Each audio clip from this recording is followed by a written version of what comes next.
This is a pretty interesting leak for Starfield. No, it's not going to really contain any spoilers, but I do feel like this is something that everybody is going to want to hear and everybody is kind of talking about as it stands right now.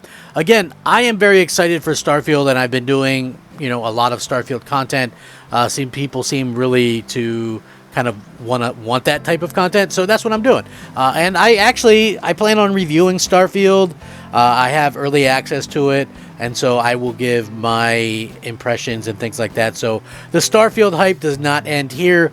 And in particular, if you're a console gamer, Xbox fan, stick around, maybe subscribe, like the video. I would appreciate that. Now listen, when it comes down to Bethesda games, obviously they're known for a lot of things. They're known for putting out fantastic games. They're also known for putting out incredibly buggy games. Yes, buggy games. Now, the most interesting thing that we're seeing from people who have access to the game already and have had access for the past, week or so, is that the game is the most polished game in Bethesda's history. Think about that for a second. Like, I don't remember, I know it's a big thing that they have a lot of bugs and issues with their games, and they can be janky in the past. I don't particularly remember that myself, like in Skyrim. I remember playing Skyrim on the Xbox 360 and not running into any problems on that. I had a flawless playthrough.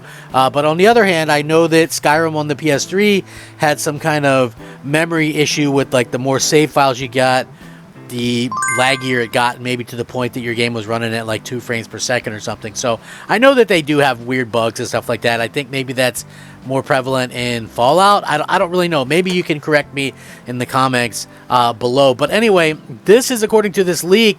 Starfield is in the hands of media creators and everybody, and those fortunate enough to get the game early by other means, including accessing the game or getting sold the copy early.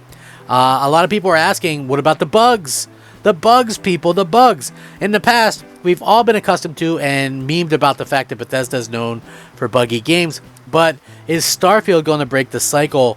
Fortunately, according to this, which is Insider Gaming, he's been speaking to several people that have been playing the game for over a week now to get the answer. The first public comment about Starfield being a polished game came from journalist Tyler McVicker, who's currently under an embargo for the title. Despite being under said embargo, McVicker took to Discord to say, also 15 hours in, not a single bug. And I think I might have even talked about that in a previous video a little bit. But taking one person's comments at face value is never enough. So they reached out to more to understand just how, indeed, far this goes. Speaking with several sources under the condition of anonymity who are currently under embargo and couldn't speak publicly about the game, the comment is the same sentiment given by everyone they've spoken to. 5 individuals in all who have varying amount of time putting the game, and all have said the amount of bugs they've experienced can be counted on one hand. In fact, most said 1 or 2 at most, with everyone I spoke to having put dozens of hours into the game. In addition, it was also said that almost all of the bugs that were found have already been listed to be fixed in the Starfield Day 1 patch. Admittingly, though, even with speaking with 5 individuals, it's still a small pool of opinions in the grand scheme of things. Public perception will always be different, but in this opinion, hearing the behind-the-scenes buzz and positivity about the game is a very strong and encouraging sign. Whether or not public opinion will be different remains to be seen, but hey, I guess we'll have to wait another few days to see what the early access people will have to say. But of course, if you guys look back to June, Microsoft Game Studios had Matt Booty took to the Giant Bomb stream to speak on Starfield bugs and said, working with Todd and the team, I see bug counts, and just by the numbers, if it shipped today, this would have been the fewest bugs any Bethesda game ever shipped, and it's a bold statement, but from what we've been able to gather, it seems entirely accurate. And, to be clear, Starfield will have bugs, as all games do, but Bethesda's game with the few bugs as possible is a match made in heaven, and that is getting people, very excited about the future of all of this stuff. So again, like, is this true? I tend to believe it. I've asked around. I've heard that it's, has next to no bugs, if any, and the few that people have been running into, like they said, there will still be a day 1 patch, and obviously, just having open world games and the amount of things that you can do, I think that it's something that, a lot of people are going to be just enjoying themselves, having a good time with it. And listen, I get it. Some people are going to go out of their way to find glitches and stuff because that's what fanboys do. And that's really unfortunate because, Bethesda has put so much time and effort into this game. And then we see that, stuff like that is going to happen regardless. And listen, I get it. People want to fanboy like their sports teams or whatever.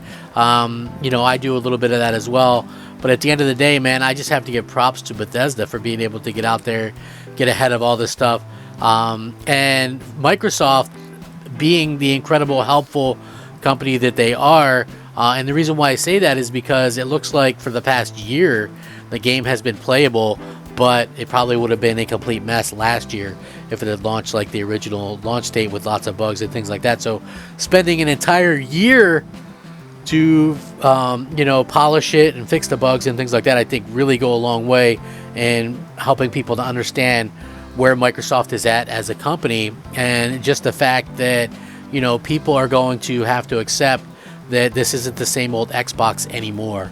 And I feel like that's something that we need now more than ever, because obviously when it comes down to it and we see Xbox getting the amount of hate that they get for nonsense, really, I think that it makes sense that we as fans can look into it and go, well, listen, Microsoft is doing what they can, and Microsoft is making sure that gamers everywhere have like fantastic games to play, and not only fantastic games to play, but games that are not broken, or not a mess, that are quality.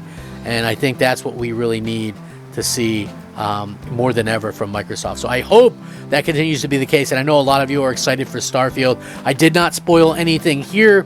I wanted to make sure to let that be known. When it comes down to it, I feel like we always have to kind of, I think maybe for me anyway, the ability to not be negative, I think, is something that we all need a little bit more of. And I think that just allowing others to be excited for things, I think that has to be something that we have to do as well. And I'll give a good example, and I've given this example before. Horizon Forbidden West on PS5 came out like a year or so, 2 years ago, whatever it was. And I played it, and I had it day one, and and I was like excited to jump into it, and the game looks great, and I'm playing it, and I just am like, this is the most boring, nonsensical game I've ever played. It's janky. I ran into a lot of bugs. I didn't enjoy it. But even though I was podcasting at the time and stuff like that, I didn't go on any rants, and I didn't go on social media and talk about how much I hated it and how much it sucked and this and that and the other thing.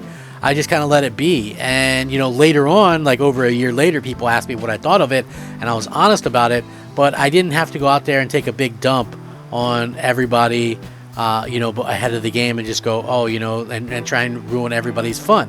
Like, to me, that made absolutely no sense to ever do something like that. So hopefully you guys agree with me. If you enjoy my content, leave a like, subscribe. I'm Crap Gamer. This is Crap Gamer Reviews. Rack 'em up. Crap Gamer out.